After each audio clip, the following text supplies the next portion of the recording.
नमस्कार, आप देख रहे हैं न्यूज स्टार एमपी चैनल। जैसा कि ओरछा राम राजा की नगरी में 7 दिवसीय रामलीला का आयोजन हुआ, उसमें हमारे न्यूज स्टार एमपी चैनल की टीम जो कि बड़े बड़े कलाकारों से जो कि राम का किरदार निभाया, आपने सुनील शर्मा जी, आप देवर्ष नागर जी लक्ष्मण के किरदार में आपने देखा, इनको बहुत ही सराहना लोगों ने की। और हमारे न्यूज स्टार एमपी चैनल के माध्यम से लोगों ने कहा कि एक बार पुनः उनसे मुलाकात करें और यहाँ पर उनके अनुभव यहाँ पर उनके साझा करें, उनके अनुभव जानें कि किस प्रकार उनको ओरछा में कैसा उनको अनुभव कैसा लगा। तो सर, हम जानना चाहेंगे सुनील शर्मा जी से कि कैसा रहा आपका ये। सबसे पहले तो स्टार न्यूज़ एमपी के सभी दर्शकों और ओरछा की जो जनता है उनको मेरी रामनवमी की शुभकामना। जय श्री राम। ओरछा में जो हमने 7 दिवसीय जो रामलीला की है, आज हमारा 7वां दिन है, तो हमें जो रामलीला का जो अनुभव हुआ, एक्चुअली ये जो हमारी पुरातन संस्कृति और ये ऐतिहासिक धरोहर है ओरछा, यहाँ के जो मंदिर हैं और जो यहाँ का कल्चर है और जो यहाँ की संस्कृति है, तो मुझे यहाँ का जो अनुभव रहा बहुत अच्छा रहा। और राम का किरदार करना मेरे लिए बहुत बड़ी बात है, क्योंकि मैं अपने आप को बहुत सौभाग्यशाली मानता हूँ। और दूसरा ये कि मैं उज्जैन महाकाल की नगरी से हूँ, तो कहीं ना कहीं वो संस्कार, वो सनातन धर्म के प्रति मेरा रुझान शुरू से ही रहा है। और जो माता पिता ने जो संस्कार दिए उसी को आगे लेकर जा रहे हैं हम। और रामलीला का जो अनुभव रहा, मुझे यहाँ की जनता ने बहुत सपोर्ट किया और हमें कहीं भी इतनी सी भी दिक्कत नहीं हुई है, चाहे वो शहर के अंदर हो या मंच पर हो या मंच के पीछे हो, हमें सभी ने सपोर्ट किया, हमारा उत्साह वर्धन किया। उसके लिए मैं ओरछा के सभी नागरिकों का धन्यवाद करता हूँ, हृदय से उनका शुक्रिया अदा करता हूँ।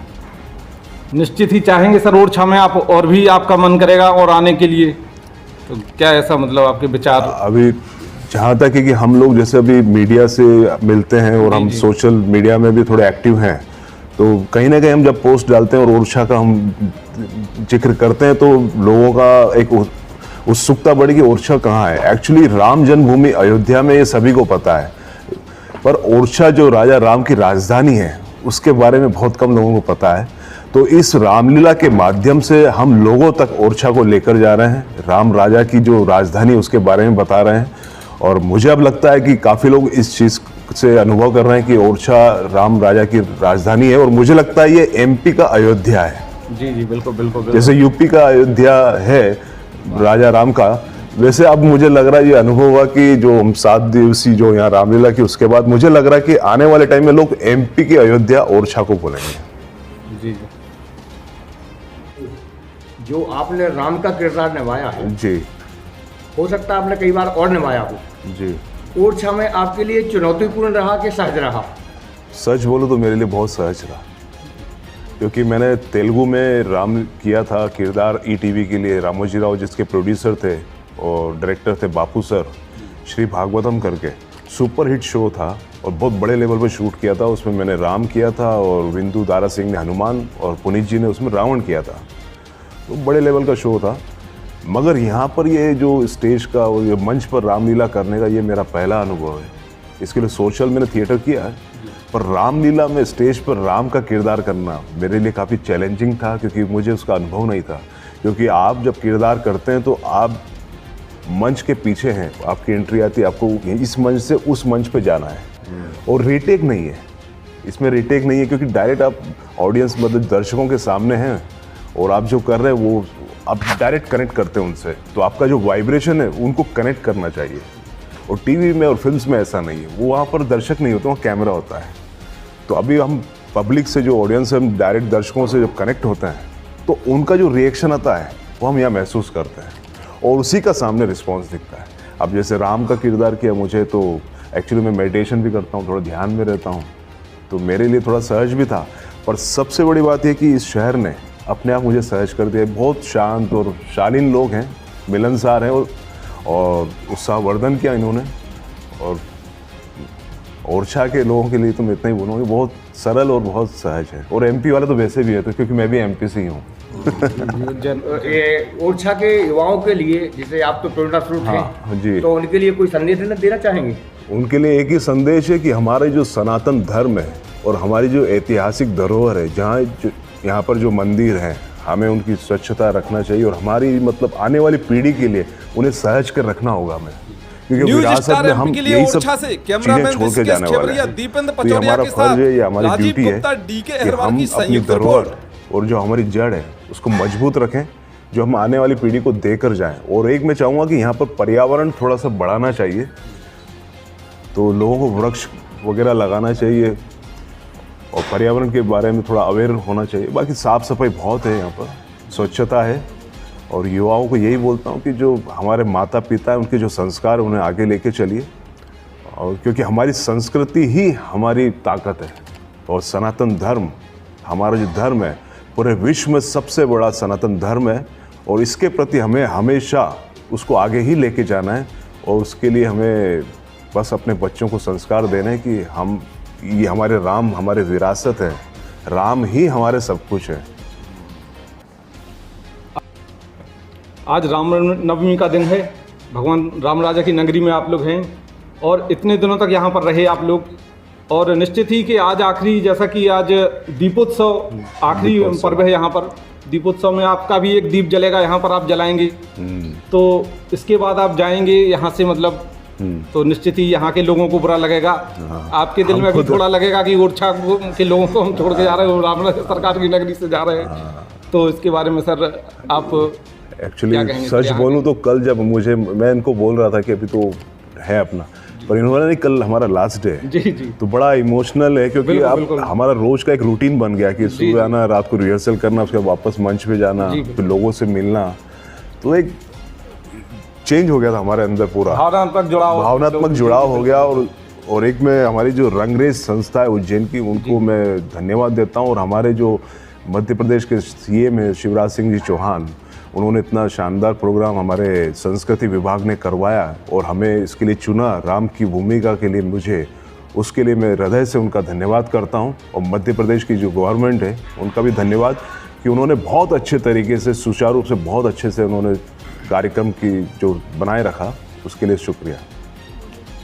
हमारे साथ देवर्ष नागर जी, जो लक्ष्मण के किरदार में आपने देखा और सराहना भी की, तो अब हम उनसे रूबरू होते हैं, उनसे कुछ सवाल करेंगे।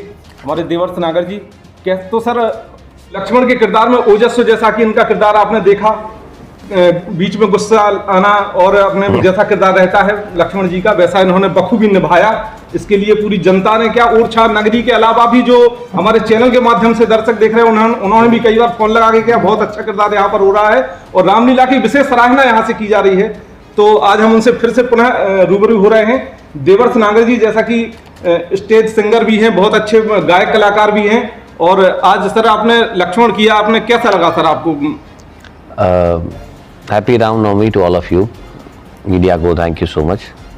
सर लक्ष्मण जी पहली बार किए, जिस तरह पिछली बार मैंने राम पहली बार किए थे, तो वो कैरेक्टर बड़ा सरल है, बहुत हमेशा कूल रहते हैं राम जी, कितना भी बड़ा संकट आए, बिकॉज ही इज़ गॉड, उनको पता है कि ये सब कुछ भ्रम है, धोखा है, मृत्यु भी उनको पता है कि एक चलन है सिर्फ। लक्ष्मण जी एक शेष के अवतार हैं, जैसे आप किसी सांप की पूंछ पे पैर रख दो या छेड़ दो तो वो तुरंत एक्टिव हो जाता है डसने के लिए। लाइक लक्ष्मण जी ऐसे हैं। तो भैया हर वक्त मुझे समझाते हैं जब मुझे क्रोध आता है, और राम जी की खासियत थी कि लक्ष्मण को जब शांत करते थे तो किसी तर्क से नहीं, वो ज्ञान से उनको शांत करते थे, हर बात में ज्ञान देते थे। उस ज्ञान को लक्ष्मण सुन सुन के वो भी शायद एक महान पंडित और ज्ञानी बन गए होंगे। तो मुश्किल तो है, क्योंकि अचानक क्रोध आना, आप किसी बात को सुन रहे हैं और कौन से वर्ड से आपको तकलीफ हो जाए, आपको भी नहीं पता आप क्या बोलने वाले हैं, तो यहाँ लक्ष्मण जी बहुत मुश्किल है करने के लिए। लेकिन आशीर्वाद रहा राम जी का, माता रानी का, यहाँ के लोगों का, सभी का प्यार रहा, तो जितना भी आप कह रहे हैं शायद हो पाया हो। निश्चित ही राम जी का, जैसा कि सुनील शर्मा जी ने किया राम जी को, तो वास्तव में उनका एक करेक्टर जो है, तो रियल लाइफ में भी करेक्टर उनका बिल्कुल राम जी जैसा ही मतलब अपने देखने को मिला, जनता ने कहा हमसे। तो आपने सर बड़े भाई राम जी का किरदार रियल लाइफ में भी आप शायद उनको अपना भैया और हमारी मुलाकात पिछले कुछ महीनों पहले मेरे घर पर मुंबई में ही हुई थी। बस एक दिन हम लोग मुलाकात हुई, उसके बाद फिर हम इस रामलीला के मिले इस दौरान। तो अब तो शायद हम दोनों राम लखन ही हो गए। बिल्कुल, उन्होंने भी कहा था, राम जी ने भी कहा था कि छोटा भाई है हमारा, मतलब तो ये तो संस्कार उनको, उनके प्रति जो व्यवहार उनका रहा, तो निश्चित ही छोटे भाई लखन जैसा ही उनको पाया उन्होंने आपको। देखिए, इट्स ऑल अबाउट वाइब्रेशंस। जी जी। जिस व्यक्ति के अंदर से जो पॉजिटिव वाइब्रेशंस आती हैं, आपका कनेक्शन हो गया, तो समझ लिए गॉड ने आपको मिलाया है। सर आखिरी बार आप हमारे न्यूज स्टार एमपी चैनल के माध्यम से यहाँ के लोगों के लिए कुछ कहें सर। हाँ, ये बड़ा अच्छा सवाल है। लोगों के लिए या यंगस्टर्स के लिए मैं कहना चाहूँगा कि आप ये ना समझें कभी भी कि आप एक छोटी सिटी में रहते हैं, आपके पास फैसिलिटीज़ कम हैं। जी। इन बातों का रोना बहुत हो गया। जी जी, बिल्कुल बिल्कुल। अगर हम हिस्ट्री को खोल के देखते हैं तो हम हमेशा यही पाएंगे, वही गांव के बच्चे आगे गए जिनके पास पढ़ने के लिए ना तो लाइट्स थे, ना बुक्स थी, ना फैसिलिटीज़ थी, और वही बच्चे तरक्की कर जाते हैं। तो आप अपने शहर को, ये जो जनरेशन चल रही है, मतलब अगर मैं 20 साल से 35 साल की जनरेशन करंट की बात करूं, ये जनरेशन अगर अपने आप को इस शहर के लिए समर्पित कर दे हर तरीके से, जैसे भैया ने कहा पेड़ लगाना एक छोटी बात है, मोदी जी भी कहते हैं और करना भी चाहिए, सभी लोग करते हैं। अगर एक जनरेशन अपने आप को समर्पित सिटी के लिए कर दे, तो आप सोचिए आने वाले कुछ सालों के बाद ओरछा नगरी जो है एक बड़ी सिटी में कन्वर्ट हो जाएगा, रोज़गार बढ़ जाएगा, लोगों को टूरिस्ट बढ़ जाएंगे, बिजनेस पॉइंट ऑफ व्यू बढ़ जाएगा। इस तरह से हम किसी एक शहर का विकास देख सकते हैं। और दारोमदार आप अपने बुजुर्ग पर नहीं डाल सकते। क्या आप अपने फादर पर डाल सकते हैं 55 के बाद कि नहीं अब आपको संभालना है? सब हमारी जिम्मेदारी है। तो यहाँ के युवाओं को अपने टैलेंट पर भी काम करना होगा। जो एक्टिंग करना चाहते हैं वो एक्टिंग करें, जो टेक्निकल में जाना चाहते हैं वो टेक्निकल करें, लेकिन अप्लाई अपने शहर में करें। शूटिंग भी करनी है तो आप अपने शहर में करें, तब पूरे इंडिया में बाहर से लोगों का ध्यान ओरछा पर आएगा। और जैसा आप सबकी मेहनत है, आप भी यही चाहते हैं आपके शहर का विकास हो, हम भी यही चाहते हैं कि प्रभु का नाम और फैले, टूरिस्ट आएँ, फॉरेनर्स भी बहुत आएँ। जी जी बिल्कुल। तो यही मेरा एक मोटो है कहने का। बहुत बहुत आभार आप लोगों का ओरछा में आने के लिए। हमारी न्यूज स्टार एमपी की टीम आपका बहुत अभिनंदन एवं आभार व्यक्त करती है। आप लोगों ने यहाँ पर आए, और एक बार और मुलाकात करेंगे आप लोगों से, इसी आशा के साथ बने रहिए आप न्यूज स्टार एमपी चैनल के साथ। देखते रहिए न्यूज स्टार एमपी चैनल, सच के साथ।